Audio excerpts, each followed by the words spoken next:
여러분께서는 예수님 당시 간음하다가 현장에서 잡혀온 여자 이야기를 잘 아실 겁니다. 구약의 율법은 간음을 돌로 쳐서 죽일 죄로 규정합니다. 물론 간음은 지금도 큰 죄이고 지으면 안 됩니다. 그런데 구약의 율법보다 더 크신 분이 계십니다. 게다가 그 율법을 완전케 하시러 이 땅에 오신 분이 계십니다. 그분은 바로 저와 여러분이 믿는 예수님이십니다. 그런데 그 예수님께서는 그 여인을 향해 다음과 같이 선언하셨습니다. 요한복음 8장 10절에서 11절입니다.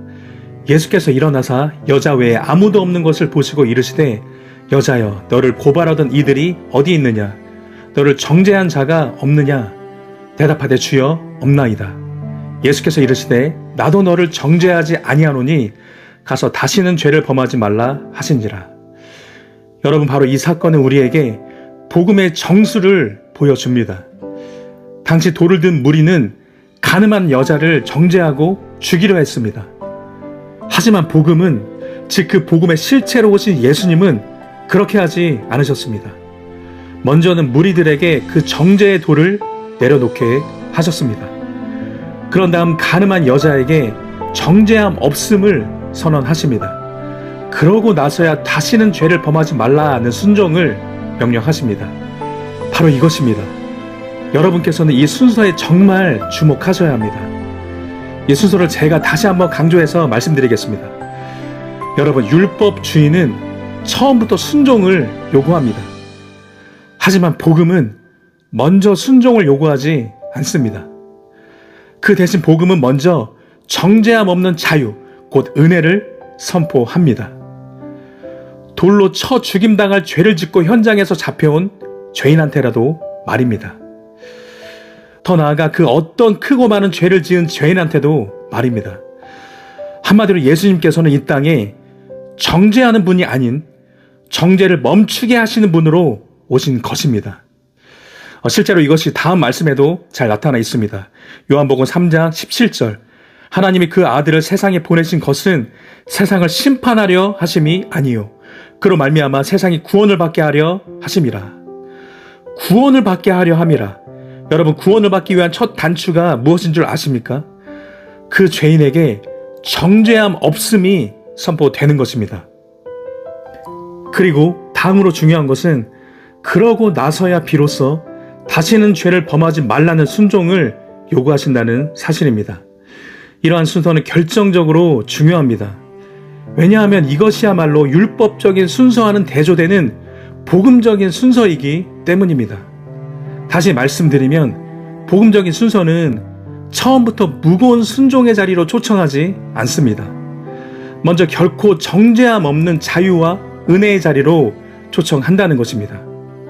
바로 이것이 복음이고 복음 안에 있는 순서라는 것입니다. 그럼 이쯤에서 제가 다음 두 가지 상황을 놓고 여러분께 한번 질문을 드려보겠습니다. 만일 예수님께서 간음하다 잡혀온 여자를 정죄하시며 다시 기회를 주시긴 하지만 순종부터 요구하셨다면 어땠을까요? 곧 너는 더러운 죄인이다. 그러니 한 번만 더 간음하면 돌로 쳐 죽일 것이다. 그러니 절대 죄짓지 말고 똑바로 살아라 라고 하셨다면 어땠을까요? 하지만 반대로 여자여 너를 고발하던 그들이 어디 있느냐? 너를 정죄한 자가 없느냐? 나도 너를 정죄하지 아니하노니 가서 다시는 죄를 범하지 말라 라고 하셨다면 어땠을까요? 제가 믿기로 첫 번째 경우의 순종은 두렵고 무거운 순종이 되었을 것입니다. 반면에 두 번째 경우일 때 그 여자의 순종은 이전보다는 훨씬 더 가벼운 것이 되었을 것입니다. 바로 이것이 실제로 그 여자에게 예수님께서 행하셨던 일이었습니다. 뿐만 아니라 이것은 그 유명한 다음 예수님의 말씀이 정확히 의미하는 바이기도 합니다. 마태복음 11장 28절에서 30절입니다.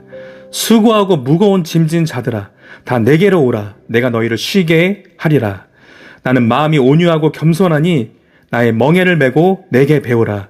그리하면 너희 마음이 쉼을 얻으리니 이는 내 멍에는 쉽고 내 짐은 가벼움이라 하시니라. 우선 한 가지 분명한 것은 이처럼 복음으로의 초청 안에도 멍해라는 것이 있습니다. 지켜야 할 계명들이 있습니다. 그래서 복음 안에도 짐이라는 게 있습니다. 복음이라고 해서 그것을 부인하지 않습니다. 하지만 동시에 복음 안에는 쉼이 있고 그 짐은 가볍다고 말씀하십니다. 왜 그렇겠습니까? 이미 말씀드렸듯이 기본적으로 복음 안에는 정죄함 없음이라는 자유가 선포되기 때문입니다. 그래서 그로 인한 영적인 피곤함과 눌림에서 해방될 수 있기 때문입니다. 그럼 제가 다시 한번 정중하게 질문을 드리고 싶습니다. 여러분께서는 이 정죄함 없음이라는 자유를 누리고 계십니까? 아니면 혹시 정죄함이라는 영적인 피곤함과 눌림 가운데 속박되어 계시지는 않습니까? 잘 한번 생각해 보시기 바랍니다. 또 한 걸음 더 나아가서 저는 성경 전체에서 복음 안에서 누리는 이러한 정죄함 없음의 자유를 가장 선명하게 보여주는 말씀, 하지만 사람들이 정말 많이 놓치는 그런 말씀이 있다는 것을 알려드리기 원합니다. 제가 믿기로 단연코 그 말씀은 요한일서 1장 7절 말씀입니다. 그가 빛 가운데 계신 것 같이 우리도 빛 가운데 행하면 우리가 서로 사귐이 있고 그 아들 예수의 피가 우리를 모든 죄에서 깨끗하게 하실 것이요. 한마디로 이 구절은 이렇게 말씀합니다. 예수님 안에 있는 사람들은 예수님의 피가 항상 모든 죄에서 깨끗하게 해준다고 말입니다. 바꿔 말하면 예수님 안에서는 결코 정죄함이 없다는 말씀인 것입니다. 물론 여기에는 조건이 있긴 합니다. 빛 가운데 행하면이 바로 그것입니다. 또한 이 때문에 어떤 사람들은 이 뜻을 오해하고 낙심하기도 하는 것 같습니다. 왜냐하면 빛 가운데 행하면을 완전한 순종으로 읽어내기 때문입니다. 그러나 그런 것이 아닙니다.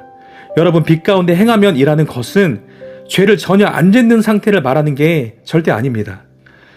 레이먼드 브라운이라는 학자는 해당 구절을 바로 다음에 이어지는 8절에서 10절과 함께 읽어야 한다고 말했습니다. 옳은 지적입니다. 실제로 빛 가운데 행하면은 반드시 이어지는 8절에서 9절과 연결해서 같이 보아야 합니다. 요한일서 1장 7절에서 9절입니다. 그가 빛 가운데 계신 것 같이 우리도 빛 가운데 행하면 우리가 서로 사귐이 있고 그 아들 예수의 피가 우리를 모든 죄에서 깨끗하게 하실 것이요. 만일 우리가 죄가 없다고 말하면 스스로 속이고 또 진리가 우리 속에 있지 아니할 것이요. 만일 우리가 우리 죄를 자백하면 그는 미쁘시고 의로우사 우리 죄를 사하시며 우리를 모든 불의에서 깨끗하게 하실 것이요. 여기서 사도 요한이 말한 대로 빛 가운데 행할 때 예수의 피가 모든 죄에서 깨끗하게 해주는 사람들을 잘 보시기 바랍니다. 분명히 그들의 삶 가운데도 죄가 있다고 말씀합니다. 그래서 심지어 자신에게 죄가 없다고 말한다면 그 사람은 스스로 속이는 자이고 진리가 그 사람 안에 있지 않다고까지 단언합니다. 이제 그렇다면 빛 가운데 행하면이 무슨 뜻인지 분명해집니다. 여러분, 빛 가운데 행한다는 것은 완전한 순종을 말하는 게 절대 아닙니다. 또 100%에 가까운 차원 높은 순종을 말하는 것도 아닙니다. 물론 그것을 지향하겠지만 단지 그걸 말하는 게 아닙니다. 빛 가운데 행한다는 것은 죄를 숨기지 않고 하나님 앞에 자백하는 삶을 말하는 것입니다. 또한 그 가운데 다시금 순종으로 나아가는 삶을 말하는 것입니다. 즉, 빛 가운데 행하는 것은 죄가 없는 완전한 순종이 아니라 비록 연약해서 넘어지며 불완전하더라도 의로운 방향성을 가진 사람들이 진실하게 중심으로 순종하는 것을 말하는 것입니다. 비록 그 순종에 기복이 있을 수도 있고 침체될 때가 있을 수도 있지만 말입니다. 그래서 하워드 마샬이라는 세계적으로 권위 있는 학자는 빛 가운데 행하면을 다음과 같이 잘 설명했습니다. 빛 가운데 행한다는 것은 죄 없이 사는 것을 의미하지 않는다. 오히려 그것은 하나님 앞에서 개방된 상태로 살아가는 것을 의미한다. 곧 말씀의 빛 속에서 자기 죄를 부인하지 않고 자백하는 삶을 말한다. 네, 옳은 지적입니다. 그러면 이제 다음으로 바로 그런 사람들은 항상 예수님의 피가 모든 죄에서 깨끗하게 한다는 것입니다. 실제로 여기서 깨끗하게 하다에 해당되는 헬라어 동사에는 현재 시제가 사용되었는데 그 의미는 이렇습니다. 그 피로 깨끗하게 됨이 항상이라는 것입니다. 여러분 이해가 되십니까? 제가 나름 많은 성도님들을 섬기면서 보니까 나름 진실하게 신앙생활 하는 사람인데도 또는 제대로 신앙생활을 잘 해보고 싶은 사람인데도 늘 정죄감에 사로잡혀서 마음이 눌려있거나 또는 제대로 시작조차 못하는 분들이 계십니다. 따라서 그런 분들은 이제 그 정죄감에서 자유케 되시기 위해서 제가 말씀드린 이 부분을 정말 잘 이해하셔야 합니다. 그리고 믿음으로 받아들이셔야 합니다. 아무런 감정이나 느낌, 그 어떤 충만함이 없을지라도 말입니다. 원래 믿음이라는 것은 내게 아무 증거가 없을 때에도 오직 말씀을 의지하여 내게 필요한 그 은혜를 말 그대로 믿음으로 붙잡는 것입니다. 그게 바로 믿음입니다. 바로 이 믿음으로 요한일서 1장 7절 말씀을 붙잡으셔야 합니다. 그래야 비로소 가늠하다 잡혀온 여인이 경험한 그 정죄함 없는 자유와 은혜를 누릴 수 있게 될 것입니다. 그래서 제가 한 번 더 강조해서 말씀드립니다. 여러분 요한일서 1장 7절 말씀은 저와 여러분에게 모든 믿는 자들 또는 믿고자 하는 자들에게 다음과 같이 말씀합니다. 믿는 자는 곧 빛 가운데 행하는 자는 넘어질 수 있으나 그들에게 예수님의 피의 효력은 중단되지 않는다. 고로 항상 깨끗하게 된다. 여러분 이것을 믿으시기 바랍니다. 비록 우발적으로 또는 부지중에 또는 거센 유혹에 굴복해서 죄를 짓기도 하고 또 물론 절대 좋은 상황은 아니지만 심지어 어떤 기간에는 더욱 침체되어 반복적인 죄에 빠질 수도 있고 하루에도 수십 번 또는 그 이상 죄를 지을 수도 있지만 다시금 회개하고서 비록 완전하지 않더라도 진실하게 순종하며 나아간다면 그런 사람들은 예수님의 피로 항상 깨끗하게 된다는 것입니다. 그와 같은 끊임없는 용서가 있다는 것입니다. 그 사람이 고의적이고 악의적이고 습관적으로 완고하게 죄를 고집하는 게 아니라면 말입니다. 그게 아니라면 죄 짓는다고 해서 즉시 버림받고 정죄를 받지 않는다는 것입니다.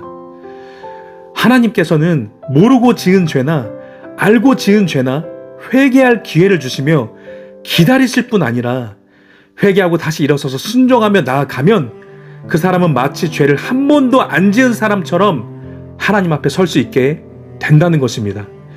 이것을 꼭 믿으시기 바랍니다. 이것이 복음이기 때문입니다. 그런 만큼 요한일서 1장 7절 말씀은 죄를 지었다고 해서 하나님이 미워하시고 저주하시고 지옥에 보내실까봐 벌벌 떠는 그리스도인들에게 다음과 같이 분명히 말씀합니다. 부득불 죄를 지었더라도 결코 정죄함 없는 은혜, 곧 복음 안에서 누리는 자유를 간절히 바라며 진실하게 회개하고 다시 일어서서 순종하고자 몸부림치며 나아간다면 또 넘어지더라도 심지어 반복적으로 넘어지더라도 끝까지 포기하지 않고 더욱 은혜를 구하며 중심으로 순종하며 나아간다면 예수님의 피로 모든 불의에서 항상 깨끗하게 된다고 말씀하고 있다는 사실입니다. 분명히 그런 신자들은 완악한 신자들이 아니라 연약하지만 진실한 신자들이기 때문입니다. 하나님께서는 이 차이를 분명히 구분하고 계실 것입니다. 한편 한 가지만 더 반드시 짚고 넘어가야 할 것이 있습니다. 여러분, 빛 가운데 행한다는 것은 내가 구원을 얻기 위한 노력이 아닙니다. 절대 그럴 수 없습니다. 구원은 결코 인간의 행위와 노력으로 얻을 수 없기 때문입니다. 그러므로 빛 가운데 행한다는 것은 결코 정죄함이 없는 자유와 은혜를 누리며 힘을 얻는 사람들이 살아가는 방식이라고 이해하셔야 합니다. 이 차이를 잘 이해하실 필요가 있습니다.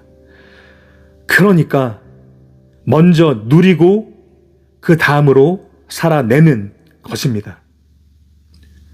이것을 예수님의 사랑을 생각하며 그것을 반영하여 다시 말씀드리자면 먼저 안아주시고 그 다음에 고치신다. 바로 이것이라고 말씀드릴 수 있습니다. 여러분 이해하시겠습니까? 그런데도 이 순서를 바꿔서 먼저 살아내기부터 한다고 한다면 비록 그런 사람이 완악한 율법주의자는 아니고 분명히 진실한 신자일 수 있지만 그럼에도 무겁고 힘든 율법주의적인 순종을 할 수밖에 없게 될 것입니다. 복음적인 순종은 그런 것이 아닙니다. 복음이 주는 정죄함 없음의 자유를 누리고 그 다음에 그 은혜에 반응하여 그 은혜를 힘입어 순종하는 것입니다. 이제 정리해서 말씀드리겠습니다. 로마서 5장 1절에서 2절은 결코 정죄함 없는 그리스도인의 삶을 즐겁게 누리라는 다음과 같은 권고로 시작합니다. 로마서 5장 1절에서 2절입니다. 그러므로 우리가 믿음으로 의롭다 하심을 받았으니 우리 주 예수 그리스도로 말미암아 하나님과 화평을 누리자. 또한 그로 말미암아 우리가 믿음으로 서 있는 이 은혜에 들어감을 얻었으며 하나님의 영광을 바라고 즐거워하느니라. 저도 예전에는 미처 잘 알지 못했던 것 같습니다. 순종할 힘, 죄를 지어도 다시 일어설 힘은 하나님을 두려워하며 회개하고 제 몸을 쳐서 복종시키는 채찍질 뿐만 아니라 바로 이러한 하나님의 용서, 결코 정죄함 없음에 대한 즐거운 누림에 있다는 것을 말입니다. 당연히 저는 지금껏 죄를 조금 더 심상히 다루는 게 아닙니다. 저는 늘 타협하지 않고 생명의 좁은 문, 좁은 길을 전하고자 했습니다. 아마 아시는 분들은 잘 아실 겁니다. 그럼에도 오늘 제가 복음을 다시 설명드리며 전해드리는 데 있어서 정말 말씀드리고 싶었던 것은 다름 아닌 균형입니다. 균형. 하나님의 어미로도 치우치지 않고 하나님의 인자로도 치우치지 않는 바로 그런 균형을 꼭 말씀드리고 싶었습니다. 또한 신앙적인 열심을 내는 것과 은혜 안에서 쉼과 자유를 누리는 것 간의 균형을 꼭 말씀드리고 싶었습니다. 왜냐하면 또한 제가 보니까 목회자들이 이 균형을 제대로 잡지 않은 상태에서 복음을, 진리를 전하는 바람에 어떤 사람들은 방종에 빠지고 또 어떤 사람들은 정죄감에 사로잡히기 때문입니다. 그래서 끝으로 이러한 복음의 균형을 위해 오늘 전해드린 것을 최종적으로 정리해드리면 다음과 같습니다. 순종이 먼저가 아니다. 복음 안에서 누리는 결코 정죄함 없음이라는 은혜를 누리는 것이 먼저다. 순종은 이러한 은혜를 베이스로 깔고서 하는 것이다. 그래야 벌벌 떠는 두려움과 무거움이 아닌 경건한 두려움과 주님에 대한 사랑과 자유함 속에서 보다 가벼운 순종을 할 수 있게 된다. 또한 그래야만 비록 연약하고 부족해서 넘어질지라도 다시 일어서서 계속 순종할 힘을 얻게 된다. 그럼 저는 다음 시간에 또 뵙겠습니다. 그때까지 예수 그리스도로 말미암은 완전한 용서와 자유함 속에서 평안하시기 바랍니다.